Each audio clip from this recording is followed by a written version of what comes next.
कहानी की शुरुआत एक बेहद कठोर और डरावनी जेल से होती है, जहां हर तरफ ऊंची दीवारें, लोहे की सलाखें और सशस्त्र गार्ड्स दिखाई देते हैं। इस जेल का माहौल ऐसा है जहां इंसान धीरे धीरे उम्मीद खो देता है। यहाँ के कैदियों की जिंदगी रोज के संघर्ष और हिंसा से भरी होती है।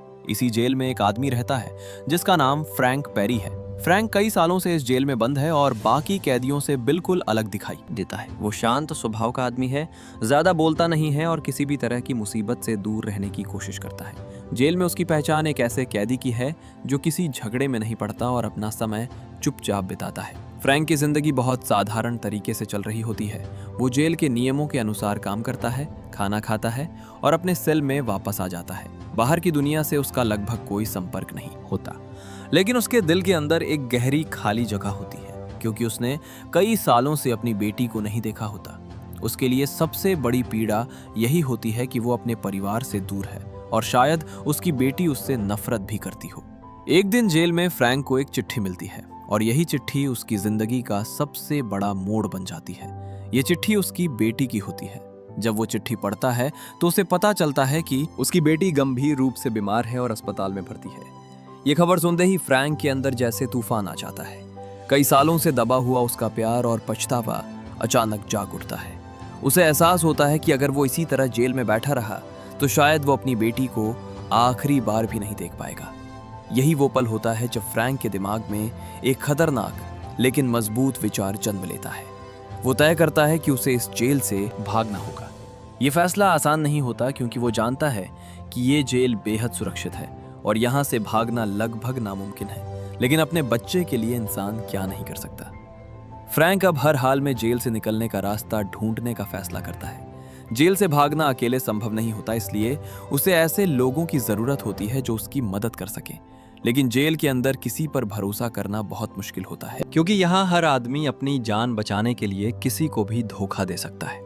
फिर भी फ्रैंक धीरे धीरे कुछ ऐसे कैदियों पर नजर रखता है जो उसकी मदद कर सकते हैं। सबसे पहले उसकी मुलाकात ब्रोडी नाम के कैदी से होती है। ब्रोडी एक नशे का आदी आदमी है और अक्सर कमजोर दिखाई देता है, लेकिन उसे जेल के कई गुप्त रास्तों के बारे में जानकारी होती है।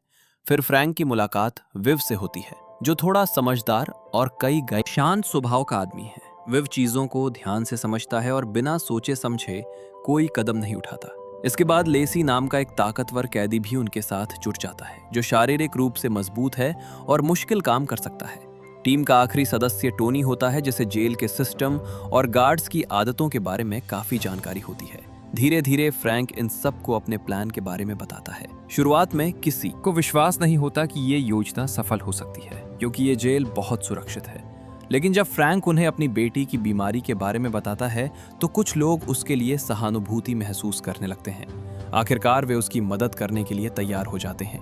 अब जेल के अंदर एक गुप्त टीम बन जाती है जो भागने की तैयारी शुरू करती है। उनका प्लान बहुत जोखिम भरा होता है।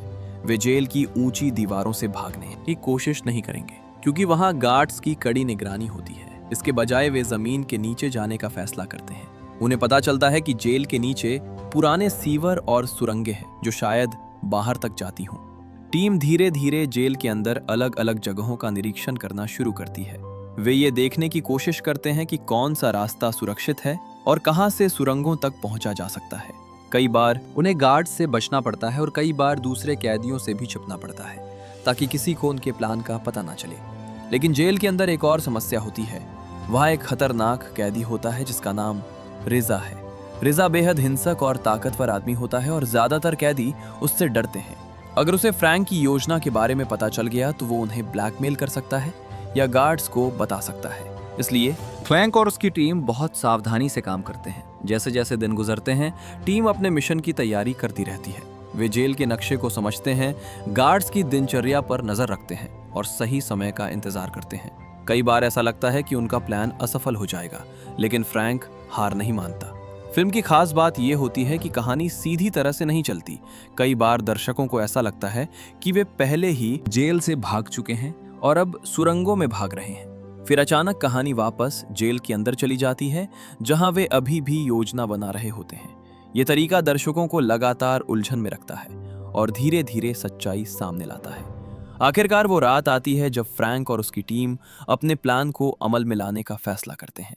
रात का समय चुना जाता है क्योंकि उस समय निगरानी थोड़ी कम होती है। वे जेल के एक हिस्से में पहुंचते हैं जहां से नीचे जाने का रास्ता होता है। वहां से वे धीरे धीरे नीचे उतरते हैं और एक पुरानी सुरंग में प्रवेश करते हैं। सुरंग के अंदर का माहौल बेहद डरावना होता है। चारों तरफ अंधेरा, कीचड़ और पानी होता है। हवा में बदबू फैली होती है और हर कदम पर खतरा होता है। लेकिन उनके पास कोई दूसरा रास्ता नहीं होता, इसलिए वे आगे बढ़ते रहते हैं। जैसे जैसे वे सुरंग के अंदर आगे बढ़ते हैं, वैसे वैसे मुश्किलें भी बढ़ने लगती हैं। कहीं रास्ता टूट जाता है, कहीं पानी भर जाता है और कहीं गार्ड्स की आवाज़ें सुनाई देने लगती हैं। टीम के कुछ सदस्य डरने लगते हैं, लेकिन फ्रैंक उन्हें आगे बढ़ने के लिए प्रेरित करता है। सुरंगों के अंदर चलते हुए टीम धीरे धीरे टूटने लगती है। कुछ लोग घायल हो जाते हैं, कुछ थक जाते हैं और कुछ को लगता है कि वे कभी बाहर नहीं निकल पाएंगे। लेकिन फ्रैंक का हौसला कम नहीं होता। उसके दिमाग में सिर्फ एक ही चीज़ होती है, अपनी बेटी से मिलना। कहानी के दौरान कई बार ऐसा लगता है कि वे बाहर निकलने ही वाले हैं, लेकिन हर बार कोई नई समस्या सामने आ जाती है। कभी रास्ता बंद मिल जाता है, कभी पानी का तेज बहाव उन्हें रोक देता है और कभी गार्ड्स उनके करीब पहुंच जाते हैं। फिल्म धीरे धीरे अपने सबसे बड़े मोड़ की तरफ बढ़ती है। आखिर में पता चलता है कि जो सुरंगों में भागने वाले दृश्य दिखाए जा रहे थे वे असल में वास्तविक नहीं थे, बल्कि फ्रैंक की कल्पना थे। वो अपने दिमाग में बार बार इस भागने की योजना को जी रहा था। असलियत में फ्रैंक अभी भी जेल के अंदर ही था। उसने ये पूरी कहानी अपने दिमाग में बनाई थी ताकि वो उम्मीद बनाए रख सके। उसकी बेटी की बीमारी की खबर ने उसे अंदर से हिला दिया था और उसी दर्द से बचने के लिए वो अपने मन में बार बार ये कल्पना करता था कि वो जेल से भागकर अपनी बेटी तक पहुंच जाएगा। ये सच्चाई सामने आने के बाद फिल्म एक गहरे भावनात्मक मोड़ पर पहुंच जाती है। फ्रैंक को एहसास होता है कि शायद वो कभी जेल से बाहर नहीं निकल पाएगा, लेकिन उसके अंदर अपनी बेटी के लिए जो प्यार है वही उसे मजबूत बनाए रखता है। फिल्म का अंत दर्शकों को सोचने पर मजबूर करता है कि कभी कभी इंसान के पास वास्तविक आजादी नहीं होती, लेकिन उम्मीद और कल्पना उसे मानसिक रूप से आजाद रख सकती है। फ्रैंक की कहानी इसी उम्मीद और संघर्ष की कहानी बन जाती है, जहां एक पिता अपनी बेटी के लिए हर मुश्किल का सामना करने की ताकत अपने अंदर खोज लेता है।